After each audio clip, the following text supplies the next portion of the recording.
Did you get it? Is it on? Okay, let's try this again. Welcome, everybody, to another episode of Taking Over the World with Ed and Aaron. Wow, that was a good second take. The first one, I scared everybody. I even scared Amanda. Was like, what the hell? She was going. You went a little I brought the different energy today. Okay. I got the energy. You know who else brings the energy? Who? Steve Harvey. He does. Steve Harvey brings the energy. And I've been dying laughing at the Family Feud clips that they post. I mean, they are amazing. Do you know that he always starts off with a gospel, with a church-related story? I didn't know that. He does. So before they actually air, okay, he walks around and he talks about Jesus Christ being his Lord and Savior, and that's what he does, and how that changed his life and having faith. And he'll tell stories. Like one story he tells is about he had an old piece of junk car in his driveway in Cleveland when he was growing up. Okay.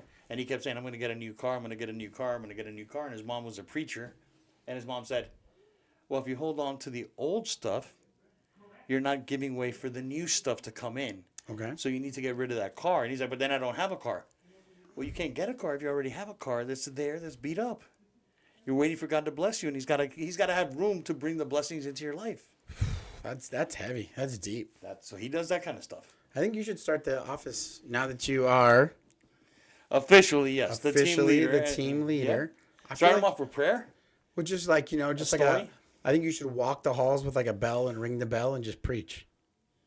I can do that. I mean, that'll wake some people up. I can hold a sermon now. Now we need to do I can do one of those. I think maybe we'll go in the cafe, get a little soapbox, stand up on top of it, and just preach. Sometimes in the suits that I wear, some of the people on the ALC when I show up in the meeting, they're like, "Oh no, he's got his preacher suit on today." Okay, I think they get it. Okay, so what are we doing? Here's what we're gonna do. What are we gonna do? Steve Harvey got my brain last night. Okay, and I'm gonna hit you with a little Family Feud today. Okay, this is gonna be a real estate feud. Oh, okay. Okay. Are we gonna fight afterward? Because it's a feud. No. Okay. But we're gonna channel our best Steve Harvey. Okay. And we're gonna say that we have officially polled 100 people and put the top 5 answers on the board. Okay. Okay. Here's the question. Okay. I'm ready. The top 5 most commonly asked questions by real estate clients. Do you want to hit the buzzer? You got to hit the buzzer, though, if you want. Oh, buzzer. Okay, yes, Edward? Price of the house. Whose house? The house that they're walking into. Like, is this a buyer or seller? It could be either way. So I'm going to go ahead. I'm going to do what they do, and I'm going to give you credit. Okay. Ding, ding, ding. Number 1 answer, 42 points. Told ya. How much is my home worth? Told you. So I think you're in the right. I think we can give that to you. Yeah. Okay. You got 4 more possible. Wait, do you want to play or do you want to pass? I'm playing. Okay. The question was again? The most commonly Top asked 5 questions. most commonly asked questions by real estate clients. Could be buyers, could be sellers. It's just in general as we're working with clients. What are the interest rates? No. So, I got a big X. No, number 3 is close, but I'm gonna make you hold. I'm gonna make you work for it. I'm gonna make you work for it. When is the closing date? Close, but no cigar. Wow. Yeah, dude, you're done at 2 strikes. You only got 1 left. Do you want to huddle? Do you want to huddle? Do you want to get some people? No. Do you want to phone a friend? Do you want to phone a friend? No. Okay. How much is the down payment? Oh, number 4 with 11 points. How much do I need for a down payment? There you go. Okay, you're on the board. You got 2. You got 3 options left and 1 strike to go. Okay. Commonly asked questions. Mm-hmm. Do I need an inspection? It's a great question. Didn't make the top 5. Wow. But it's a great. So that's the third one. Okay. Number 2 on the board with 25 points. How long will it take to sell my house? Okay. You number 3 you did not get. With coming in at 14 points, what's the market like right now? So that was kind of the interest rate one. I was thinking. The market. You're right. That's a different question. And it's funny because I just had that question the other day. Somebody was like, "What's the market like?" I always tell people, The obvious answer is the market is what the market is, right? Correct. As I tell me what you want, what you want to believe, I can paint a picture any way you want it. Right. If you're a buyer and you tell me the market's tough, sure, I can find enough stats to rationalize that for you. But I think what we've seen right now, housing inventory is arguably the highest it's been in a handful of years on average, right? So I mean, going back, looking at the previous couple of years, our inventory is the highest it's been. Okay, yeah, but that being said, hold on. Mm-hmm. That being said, are we currently in a seller's market or a buyer's market? Well, by technical standards, we are still in a seller's market. Okay. Thinking that you were watching the training. No, I wasn't, but I've always subscribed to the theory. What I read years ago is less than 6 weeks, 6 months, 6 weeks. It should be less than 3.5 months of inventory. Is still a seller's market. Is a seller's market. And so here's what's interesting about that is that you hear agents, you hear people, like this question, how long will my house take to sell? It comes down to the strategy session you have with your agent. If your agent isn't sitting down and going through multiple strategies, what's the marketing look like? What's the pricing going to look like? Here's our plan. I mean, we put a property on at the beginning of the week. We've had 5 offers on it. Right. It was priced right. We had a strategy. We set it up right. But people right now, the agents aren't having the tough conversations when someone's like, I want to sell it for 500. Right. Well, if we know the comps and the stats are showing that this is probably 450, then how long is it going to take? Probably a freaking long time. Yep. Because your agent hasn't done their job to have that tough conversation with you. And then you see like the article that came out in the RJ, 3-4 weeks ago that JC was talking about. And it's like Nevada is one of the highest states for canceled home purchase contracts.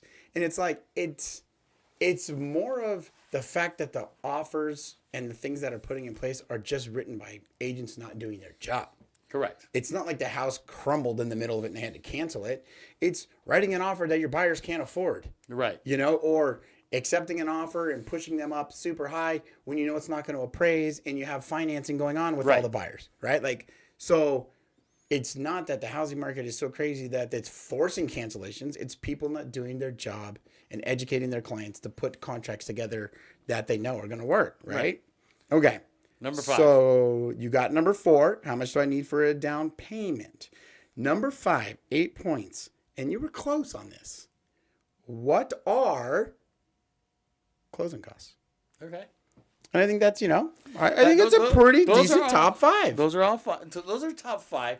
Now, the only thing I would have done if I would have done it, because, you got to be a little different, is those are more seller-based questions. They are a little bit more seller-based. So I asked, is this buyer or seller? You're like, it could be both. Listen, so you kind of set me up. But what is the market like? Could be both. Could be both. Yes. I would agree, though. Some of them are definitely, a buyer is going to have closing costs. But the buyer's not going to ask you what's my house worth. That is true. That is true. Listen, me and my boy ChatGPT. But you know what's funny? I didn't specify. You know what's interesting in that? First of all, we got to do everything TCPA compliant, and commissions are always negotiable. 100%. They've always have been. Yeah, always. There's the biggest misconception, right? They've always has been.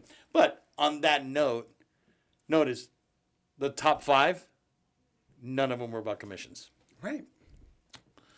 Right. So it's interesting when I start running through like different polls and different things in what we perceive, right, as individuals, like what's important to people, right? Because we really should gather the data that people and companies and everybody's using, because everything is done, right? So every large company, every organization, every team, everybody that does everything does it based on polling, right?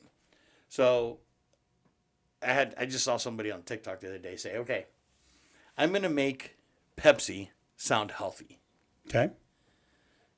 Right? So they changed the color to like a grayish. They left the Pepsi logo, but encased it in a water droplet. Okay. Trying to play on the fact that like it hydrates or something? It's hydrating. Okay. It's carbonated water. Okay. Because it truly is. All natural, because they use natural sugars and caffeine. The caffeine that they use is all natural, so it's natural products. I'm going to need to fact check that. They do. So, what else? So he just went through the whole thing, and he redesigned the bottle. And now he's like, I can put this out there and everybody will buy it thinking it's healthy and it's still Pepsi. Right? So it's how you perceive things. Right? So we look at stuff like in our business, right? As, well, how's the market? Well, it's your perception of the market. 100%. Because the market right now, to some people, is really tough. To some people, is really hard. We talk to agents about, hey, I want to do X amount of transactions when they join a team, right? Everybody wants to make $100,000 to do this great thing, right? Okay, perfect. How do we get you there, right? And then so I was talking to somebody the other day, right? I'll give you an example. I was talking to a guest that came into our office. Oh, a guest. Yeah, I don't like the word recruit. Okay. Recruit sounds like, yeah, whatever. Okay. They're a guest. So they came by. We were having a nice conversation. A little chit-chat. Yeah, and that person was like, yeah, I'm looking for accountability. And I said, great. There's high-level accountability, there's medium-level accountability, and there's low-level accountability. What kind of accountability are you comfortable with? She's like, well, I'm thinking high. I'm like, okay. So high is going to look like, hey, you didn't do this, and that was on your task to do today. What happened? Did you make your phone calls today? Did you do your things today? Did you set appointments today? Did you do? They're like, and how often do you do that? Every day. Right. They're like, well, I don't think I want that high level. Okay. Perfect. So that's high level. So then I would say to you, 90% of the teams in real estate are not for you. Right. Because 90% of the teams, that's what they consider accountability. Let's go to step 2. Mid-level accountability. Check in with you once a week. Hey, what's going on? What do you think? Do you do it? Don't do it. It's okay. We're just going to talk to you. Do you want that? Well, what are they going to expect me to do? Well, they're going to expect you to still book appointments and do all that stuff. Oh, I don't think I want that. Okay, so then you want low-level accountability. You basically want somebody to walk by and say, hey, how you doing today? That's what you're looking for, right? So it's a different level. So I was talking to somebody today who's an experienced agent on our team, amazing person. And I said, hey, you know what? You have a lot of conversations about high-level accountability. Like, yep. I'm like, so I have permission to be 100% blunt, honest with you because we've known each other. Yep. So I just started digging in, like, this is this. And they left super excited. They're like, this is what I'm looking for. This is what I want. And I'm like, that's kind of what I want. I want people around that, number one, I like. Number two, understand that business is business and personal time is personal time. Like, I can still have a business argument with you about something, but then we can go have a drink afterwards, or we can go have lunch later on in the day. It doesn't. One thing has nothing to do with the other. I'm not going to stop talking to you because we had a discussion or an argument. Right. But those are the people, and I think we need to get to the point where we're like that with everybody. Yeah. I think of that with everybody, even clients, right? Like, do you want to work with a client that you have to walk on eggshells every time you talk to them? No, it's the worst. It's the worst, right? You want a client that you can say, hey, you know what? You should have paid more attention to this because this was your fault, not my fault, right? That's what we want to talk to. So I think that's what we're going to do. But you know what I do have? So I think we need to put an alert symbol or something now because this is going to be first time announcement. Oh. Bing, bing, bing, bing, bing, bing, bing. Or one of your songs, because you know a bunch of songs that I don't know apparently. Oh. That are like bangers. What was the one the last time was the banger? Rum Shaker? Was it Rum Shaker? Rum Shaker, yeah. All I want to do is a zoom, zoom, zoom. Yeah, that's the one. There you go. Okay, perfect. I'm going to listen. So, the people know the song. Yeah, so yeah, I didn't. And I got a bunch of crap on it. Good. On Reels on TikTok. You deserved it. For not knowing it? They're like, how do you not know that song? The people have spoken. They have. They did. I did get a bunch of shit for it. Good. Anyways, once we officially, because they've announced it internally that I was the team leader now at this office. But once we make the public announcement, this is going to be like the first time it's going to get out to the public. But once we make the public announcement, I think I'm going to do a welcome evening party here. Oh, okay. With alcohol and stuff. Ooh, a little shindig. A little shindig in our office. Okay. Getting the people together, building some camaraderie. Building some stuff. So it's funny because, we're trying to figure out, like, what builds an office, right? So it's What do you think builds an office? What do you think makes people go to a brokerage? Culture. That's one of the top things. Yeah. Right? So how do we build that? So one of the funny things, somebody was onboarding yesterday, and they were here before. They left, now they came back again. And they're Filipino. And funny, he's a funny guy. So I was walking by him, and the onboarding took a little long because it normally takes about an hour or so. Mm-hmm. So he was in there. So our Dofi,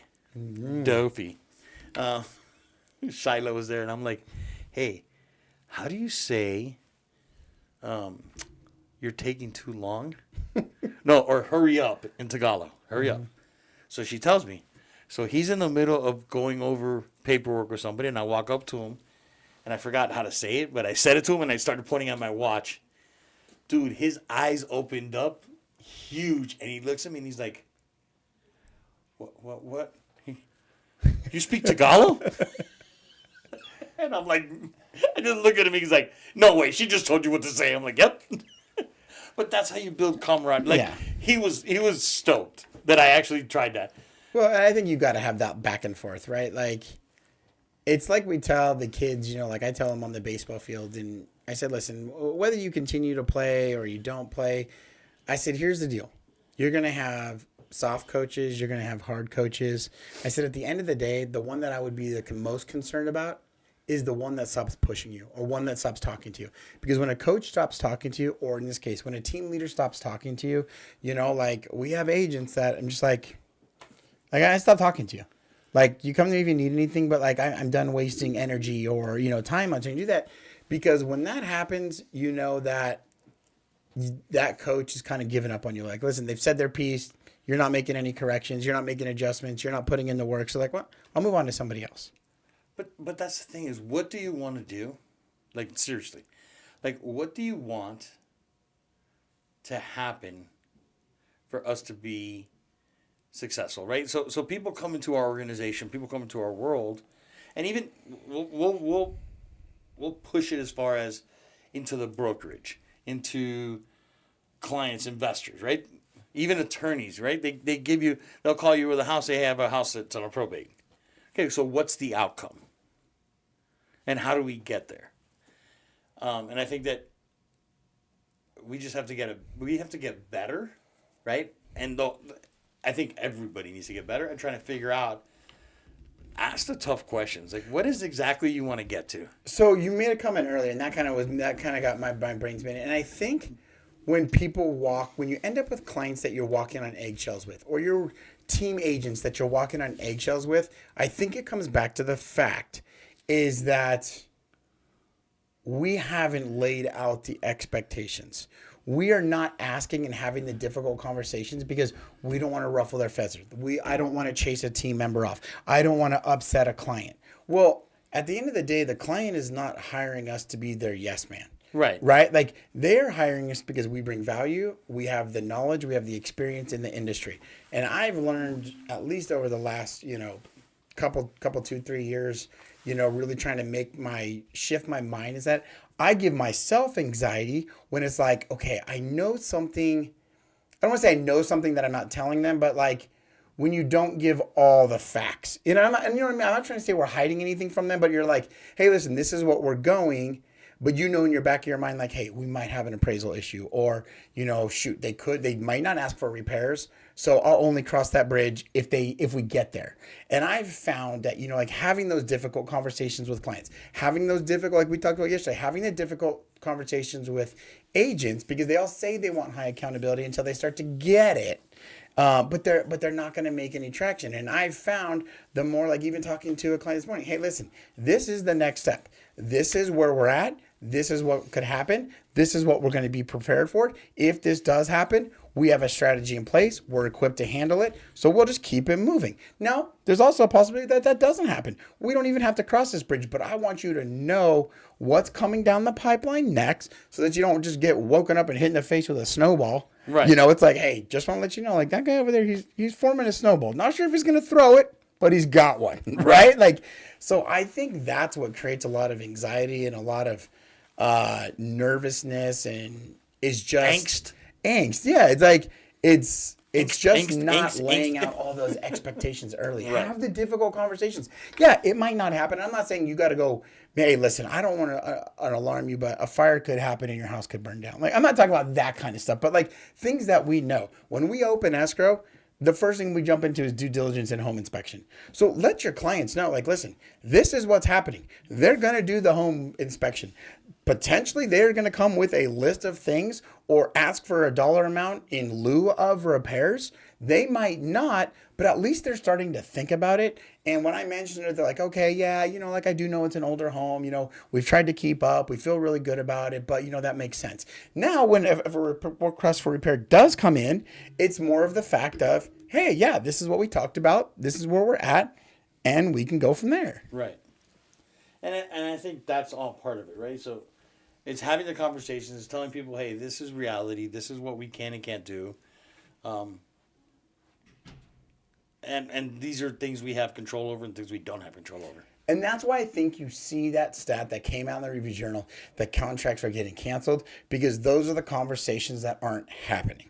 So like now you get, you're representing a seller and the agent was just so seller, transaction, didn't bring the value, didn't have a strategy session, didn't lay out a plan. And now all of a sudden the seller's like, well, what do you mean they want the faucet on the tub fixed? There's a leak under the kitchen sink, or, the pool equipment's faulty. It's like, well, what do you mean they want it repaired? Like, I didn't know like they could do that. And it's like, if you would have just, we're canceling, we're not doing anything, because now they're upset because they feel like they're attacked. Right. Where if you lay that foundation, hey, this is the process and we have a plan for it. We'll address it when it happens. But then I think they're more apt to have the conversation like, okay, yeah, I was thinking about it after we talked. This is a little bit older piece of, an HVAC. It's a little bit older, but it's working, but, whatever. But I think the more that we can prepare our clients, and I think that's what we do well, we prepare our clients for the transaction instead of just taking it as a transaction, just trying to push it through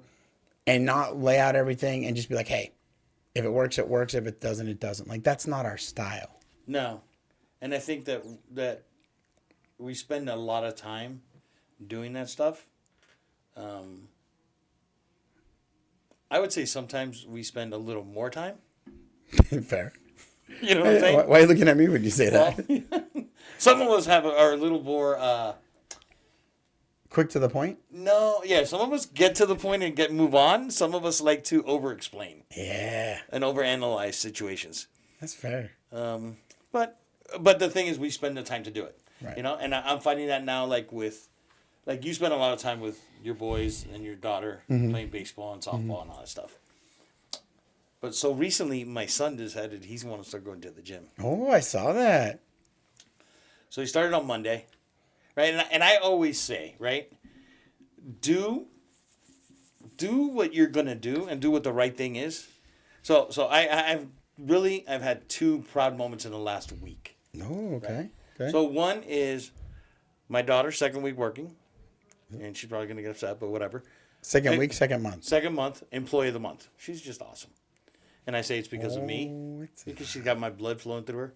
My bloodline. Oh, he has a strong bloodline. Here we go. Strong work ethic. Strong, like, hey, I get to work and I do what I got to do. Strong like bull. Yeah, they call you. You come in every day. And it's the fact that we both love money. And we both like to spend money. So we kind of need money. So fair. That's the point. Hard to spend it if you don't have it. Exactly. So you got to figure out how to make it. But she told me the other day, and I thought that was great. That was awesome. Second month in, that's what you get to do on your first job. Then my son on Monday, I'm going to the gym at 3:30 in the morning, and he's downstairs. I'm like, dude, what are you doing? He's like, I'm going to the gym with you today. Okay. I'm like, okay. So we go to the gym. I'm like, there's 2 days you don't like to go to the gym with me. And I'm going to tell you right now which 2 days they are so you know for the future. I'm guessing leg day. Leg and back day. Those are the two worst. Because those are the two that I lift the heaviest and I do the most sets of exercises. So he's like, okay. So I'm like, today happens to be back. So good luck with that, buddy. He's like, all right. Today, he went Monday. Today's Thursday. His back is still super sore. Oh, yeah. He can barely move. Told you not to come on back day. So, but he's been going every day. And I'm like, so how long is this going to go on? He's like, every day. So the first day, when we were doing back, he's like, man, this is a tough workout. I'm like, I know. And I was just happened to be wearing a Captain America shirt. And I look at him and I'm like, I could do this all day long because that's Captain America. So he's like, really, Dad? I'm like, yeah. I think the moment brought that out. You had to say it. So he went today with me again. And this morning he's sitting in the car. And he's not a morning person. Okay. So it's 3:30 in the morning. Now he's going to sleep earlier than I am. Oh, I bet. And I'm like, dude, you're going to sleep at 7 o'clock at night now. And you're getting up at 3:30. It's a rough day for you. That 3:30 hits early. So I mean, I wouldn't know, but I've heard it hits early. it hurts. It hurts if you're not used to it. So he's sitting and I'm a morning person and he's not. Okay. In fact, I think none of my kids are morning persons. They're more like their mother. They like to ease into the day. Yeah. And me, I like to just take the day, and then I'm full of energy in the morning. So sometimes, Amanda will tell me, when I talk to her in the morning, she's like, "That's a bit aggressive this early in the morning," because I'm full of energy. I definitely like to give Brooklyn space in the morning. Yeah. You're messing with fire if you start having conversations too early. So we're sitting. She in needs the car. a grace period. We're sitting in the car going to the gym, and he's sitting in the passenger side. His chair's all the way leaned back. He's got his hoodie on. And I'm like, hey, so what's going on with this? I'm just talking, and he's like, Dad, way too much energy this early. I'm not even awake yet. I'm like, come on, dude. Let's go. We're going to be in the gym in like 3 minutes. But what's really cool about all that stuff, and you can start to see it in your kids, right? So kind of similar situation with Braxton right now. We're doing a lot of summer balls, baseball stuff, and now the program we're doing a lot of baseball stuff right now. Kinda is not the right word to put in there. It's been good for the morning stuff has been good for me and good for him, right? So Monday through Friday we're in the weight room from 7 to 8. So it's made us both accountable because I'm probably not a great morning person either. I'm a late night guy. Right? I'd rather be up late doing this stuff and take my time in the morning. Once I get up, I can get going a little bit, but it takes me a minute. But now, we've been consistent with it for whatever it is, 2-3 weeks, probably 2 weeks or so now.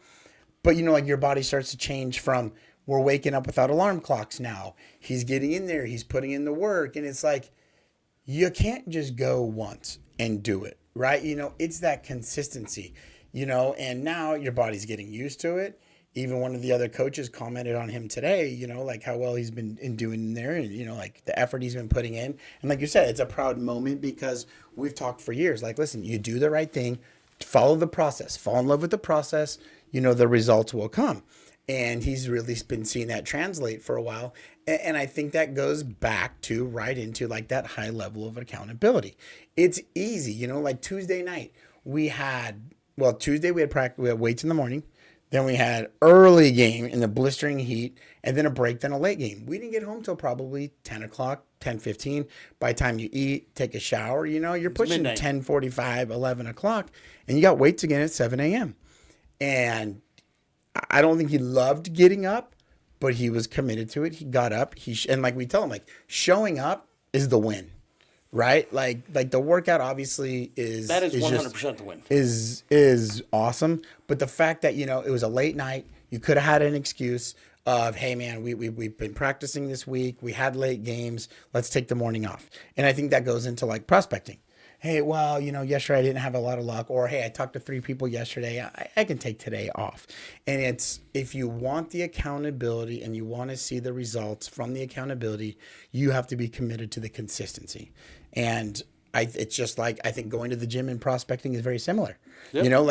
If you're not consistent with prospecting, then the reality is you're probably not going to get a lot of results out of prospecting. And it's just like going to the gym. You go to the gym once a week and you're like, but I did all my body parts. That's not consistency, and you're not going to get the results. So Simon Sinek, you know who he is, right? He's a... Oh, yeah, the big weightlifting guy? No, that's Sam Sulek. Oh, Sam Sulek. That's who I was thinking. Yeah. No, I was thinking Sam Sulek. So Sam Sinek is a motivational, self-development guy. He talks about a lot of good stuff. But one of the things he says, he's like, effort and consistency are 2 different things. Agreed. He's like, you can go to the gym and work out for 6 hours. Yep. And walk out of the gym, and you're going to look the same. Yeah. You can go to the gym for 30 minutes a day, every day, and eventually you're going to change. Sure. So it's not the effort that you put in, it's the consistency you put in. So I like that one. Hey, woo! I think it's you not need the to preach. effort, it's the consistency. I'd like to see you walk in the halls preaching the not the effort, it's the consistency today. That's what it is, because what ends up happening, right, is, and like he said it, you go to the gym today, you come back, you don't see a difference. You go tomorrow, you come back, you don't see a difference. And it's going to be like that. But one day you're going to come back and you're going to be like, oh, there's a difference today. Because it's the consistency that's going to make the change. It's not the effort. You can go work out for 24 hours, come back, and you're still going to look the same. Right. Like, it's not going to change anything. Right. It's the consistency with the effort that now give you the results. And I that's the key. Woo! That's fire right there, buddy. Consistency with effort brings results. I think you have to, at this moment, we'd like to say copyright pending. Yeah, I'm gonna put that everywhere in this office. I don't hate that at all. I don't. Consistency plus effort equals results. Okay, I'm sure that's already somewhere, but I you know I what? don't think that's ever. I'm gonna pretend Google that. I'm gonna pretend it doesn't exist. Amanda, Google that and see if it's anywhere. I like it, and I think consistency plus effort equals results. And I know that's not there. I'm going to put that on shirts. And I think, you know, we talk a lot about fitness because we like to try to get in the gym and do that stuff. But I think so much of that from a mindset and a practicality point relates right back into real estate. Like you said, okay, I'm going to get into the real estate industry. I prospect for 5 hours one day and I didn't get 5 listings and 3 new buyers. That effort was there that day. But if that's the only day you do it, you are the person that's saying, the market sucks. The market's this, the market's bad. You know, homes are this. It's like, well, you put an effort for one day. Like you said, take that 6 hours of prospecting, give yourself an hour a day, 5 days a week over the course of a month, 2 months. You'd be surprised what it's going to do. Did you find anything? But people are so ingrained. That's my saying now. I'm going to coin that phrase. I'm calling today. I'm copywriting that thing today. I think there's probably an online application somewhere. I'm going to have to find it because that's what it is. Consistency plus effort equals results. Bingo. Let's get some results, buddy. The recipe.